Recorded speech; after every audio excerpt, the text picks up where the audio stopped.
Hi friends, protein சத்து அதிகமாகவும் வயிறுக்கு நல்லா ஃபில்லிங்காகவும் இருக்கிற ஒரு டிஃபன் ரெசிபி தான் பார்க்க போகிறோம். அதுக்கு ஸ்டவ் ஆன் பண்ணிவிட்டு இந்த மாதிரி ஒரு சட்டி வச்சுக்கோங்க. அப்புறம் 2 ஸ்பூன் அளவுக்கு எண்ணெய் சேர்த்துக்கிட்டு கூடவே கொஞ்சமாக சீரகம் மட்டும் போட்டு தாளிச்சிக்கலாம்.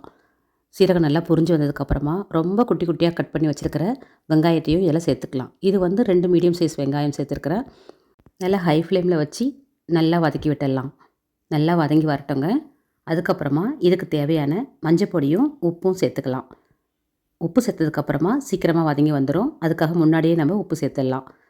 இதுக்கு நான் வந்து பல்லாரி வெங்காயம் தான் யூஸ் பண்ணியிருக்கிறேன். உங்களுக்கு தேவைப்பட்டால் சின்ன வெங்காயம் கூட யூஸ் பண்ணிக்கலாம். வெங்காயத்தை நல்லா வதக்கி எடுத்துக்கலாம். இப்போது குட்டி குட்டியாக கட் பண்ணி வச்சுருக்கிற கொத்தமல்லி தழையை கொஞ்சம் சேர்த்துக்கலாம். இந்த வெங்காயமும் கொத்தமல்லி தழையும் சேர்ந்து நல்ல ஃப்ளேவர் கொடுக்குங்க. அதனால் ரெண்டுத்தையும் சேர்த்து ஒன்றா வதக்கி எடுத்துக்கலாம்.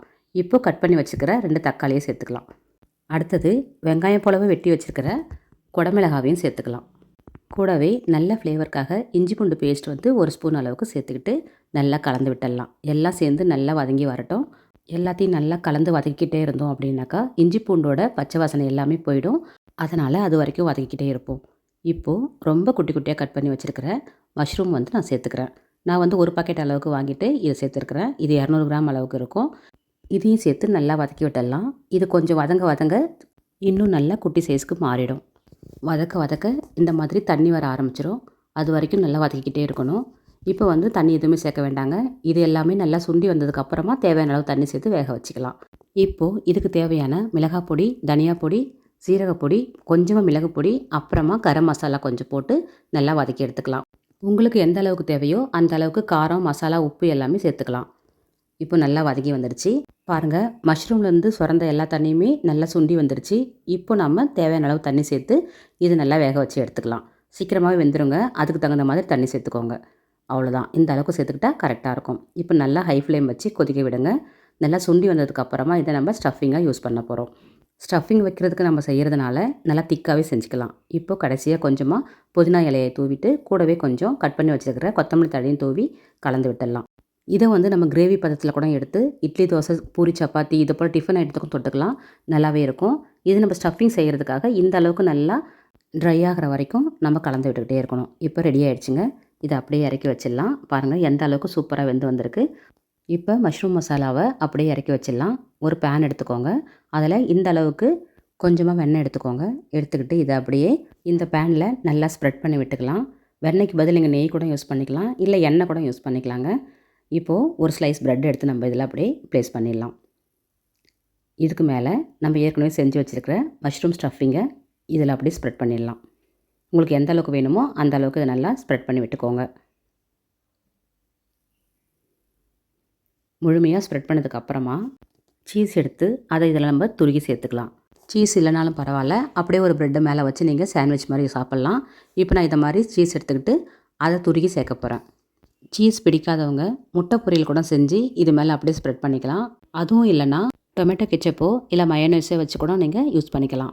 அதுவும் பிடிக்கலைன்னா நம்ம வந்து பன்னீர் கூட நல்லா துருகி இதை மாதிரி சேர்த்துக்கலாம். இப்போது இன்னொரு ஸ்லைஸ் ப்ரெட் எடுத்து இது மேலே வச்சுட்டு நல்லா ப்ரெஸ் பண்ணி விட்டுக்கோங்க. ப்ரெட்டு வச்சதுலேருந்து அடுப்பு லோ ஃப்ளேமில் தாங்க இருக்கணும். லோ ஃப்ளேம்லேயே வச்சு இதை மாதிரி நல்லா பொன்னிறமாக திருப்பி போட்டு வேக வச்சு எடுத்துக்கலாம். இப்போ கொஞ்சமாக வெண்ணெய் எடுத்து மறுபடியும் அதே மாதிரி ஸ்ப்ரெட் பண்ணி விட்டுக்கலாம். இன்னும் ஒரு 10 செகண்ட்ஸ் அளவுக்கு அடுப்பு லோ ஃப்ளேம்லேயே வச்சுட்டு பொன்னிறமாக ஆகிற வரைக்கும் வெயிட் பண்ணிவிட்டு திருப்பி எடுத்துட வேண்டியது தான். அவ்வளோதாங்க, சூப்பரான சாண்ட்விச் ரெடி பண்ணிட்டோம். இது காலை டைம்லையோ இல்லை சாயங்கால டைம்லையோ உங்களுக்கு எப்போ தேவையோ எப்போ வேணாலும் சாப்பிட்லாம்.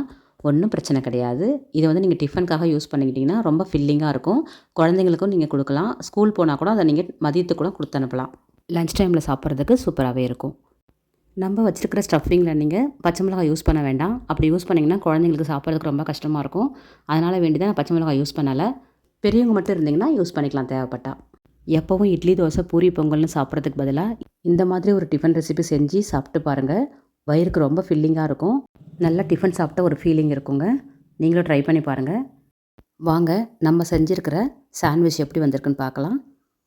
இப்போ ஒரு நைஃப் எடுத்துக்கிட்டு உங்களுக்கு தேவையான ஷேப்புக்கு கட் பண்ணிக்கோங்க. நான் இந்த மாதிரி ட்ரையாங்கிள் ஷேப் தான் போட்டிருக்கேன். ரொம்ப சூப்பராக வந்திருக்கு பாருங்கள். அந்த ஸ்டஃபிங் எதுவுமே வெளியில் வராமல் சூப்பராக வந்திருக்கு. இப்போ பாருங்கள், சூப்பரான மஷ்ரூம் சாண்ட்விச் ரெடி பண்ணியிருக்கோம். செம்மையாக இருக்குது பாருங்கள். சாப்பிட்றதுக்கு அவ்வளோ டேஸ்டியாக இருந்துச்சு. நீங்கள் மறக்காமல் ட்ரை பண்ணுங்கள். ட்ரை பண்ணிவிட்டு கமெண்ட்டில் எப்படி வந்துச்சுன்னு சொல்லுங்கள். இந்த மாதிரி சிம்பிள் ரெசிபீஸ்லாம் தேவைப்பட்டுச்சுன்னா குப்பூஸ் கவர் சேனலுக்கு சப்ஸ்கிரைப் பண்ணி வச்சுக்கோங்க. உங்களுக்கு எப்போ தேவையோ அது அப்போ யூஸ் ஆகும். பாருங்கள் ஸ்டஃபிங் எவ்வளோ அருமையாக இருக்குது. அதோட சீஸ் எல்லாமே பாருங்கள் நல்லா உருகி இருக்குது.